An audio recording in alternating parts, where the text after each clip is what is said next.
Je vous le disais, en titre, Abdelteef Hanama a choisi d'appeler son dernier ouvrage simplement « Mon fils est malade mental ».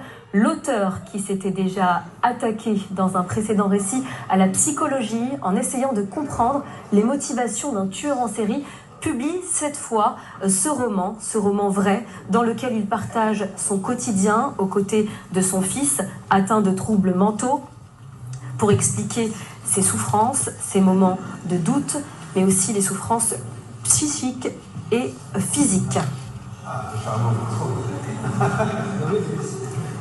Abdellah Hamana, qui nous fait l'honneur de sa présence ce soir pour nous parler de cet ouvrage, ravi de vous accueillir. Est-ce que pour vous, c'était un acte militant de publier cet ouvrage? D'abord, Abdellah Hamana, pour un petit peu donner Qu'est-ce que j'ai dit? Une correction. Je me suis trompée 2 fois, excusez-moi. Pour répondre à votre question, c'est-à-dire, vous répétez s'il vous plaît la question. Est-ce que c'est un acte militant pour vous d'avoir écrit ce Un acte militant, oui. Parce que normalement, tout le monde le sait, la maladie mentale commence à marquer une montée vertigineuse par rapport au nombre de malades mentaux. Puis, donc, c'est vrai, en ce sens-là, on peut dire que l'écriture peut devenir vraiment un acte militant. Vous brisez certains tabous en écrivant cet ouvrage, des tabous qui persistent dans une société. Est-ce que, voilà, pourquoi pour vous c'était important de l'écrire? Un tabou, dans quel sens? Dans quel sens? C'est-à-dire que, bien sûr, parler de la maladie mentale, oui, parfois peut paraître comme un tabou. Mais non, la maladie mentale a toujours existé. Pourquoi je l'écris? Parce que déjà... D'un point de vue personnel, est-ce que vous vouliez extérioriser quelque chose? Ça, c'est sûr.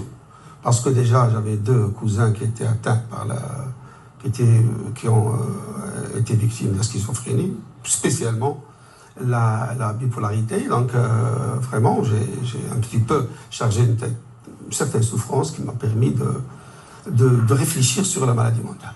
Vous parlez de solutions dans cet ouvrage. Solutions, oui.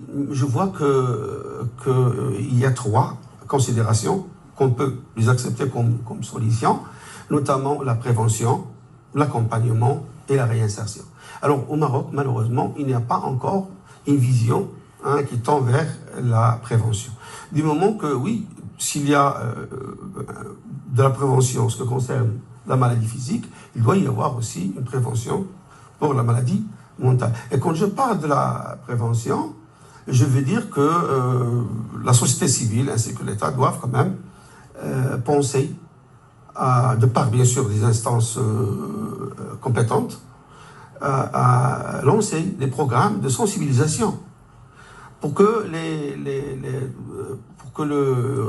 citoyens prennent la responsabilité afin de combattre l'ignorance qui règne dans le pays. Et par voie de conséquence, cette ignorance peut, si on combat l'ignorance, ça peut éviter la consultation ou la mauvaise consultation de certains guérisseurs. Donc, le FKI, les marabouts et tout ça, vraiment, ça doit quand même... Nous sommes maintenant un pays moderne et, Inch'Allah, c'est un pays émergent. Nous gardez espoir quand même. Voilà, il y a beaucoup de potentialités, donc pourquoi pas voilà, une approche moderne à la maladie mentale. Voilà ce que... Abdelteef Hanama, merci d'avoir accepté de répondre à nos questions et d'avoir fait le déplacement. Et restez avec nous pour découvrir la 15e édition de la Nuit des Galeries qui met cette année à l'honneur une artiste peintre autodidacte, Fatim Zahra Ihi, native de Meknès. L'artiste s'inspire de la femme et de la nature. Elle jongle entre les techniques et les styles pour exprimer toutes ses émotions à travers l'art. Sarah Jabri, les images sont signées Driss Cohen.